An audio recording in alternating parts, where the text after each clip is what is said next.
sesingekuthembisile. Amen. Yeah, ngoba uma ake asho, thank you Lord, thank you Jesus. Uma ake asho kunjalo. Yeah. Now, usho kwakhe kuyangihlupha ngoba usho isimo singavumi asho. Yeah, unjalo uThixo wabakhuluma abantwana bakweIsrael baseGibhithe. BaseGibhithe wathi siyaphuma. Azange alinde baphume wasethi siyaphuma. When he speaks in the middle of turmoils. Ukhuluma phakathi kwezinto akalindi size siphume. Wenza isithembiso siphakathi wabatshela ukuthi we are marching out, we are moving out. So namhlanje ngicela ukumveza uNkulunkulu ungasabambi, just holding on to his promises.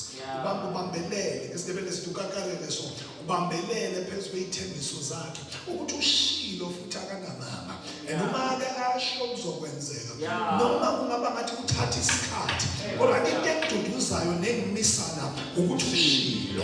Ngisafuna okuningi lokusho kwakhe uma ke asho ngoba i-miracle isekushela uma ke asho.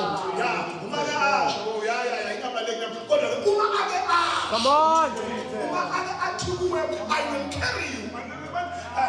Angisabheka ukheli sakubeka nosholo. Uma athi ngizokwethwala. Sakubetho akusanandaba. Yebo umoya wami uyashona kodwa kunento engifuna ukuyizwa nje uthi uthobhala umhlabeleli othi cha angingedwa uma ubhala kahle the first lyrics uma umlalela kahle uthi phakathi uthi ke ngizwa amazwi kaJesu. Come on.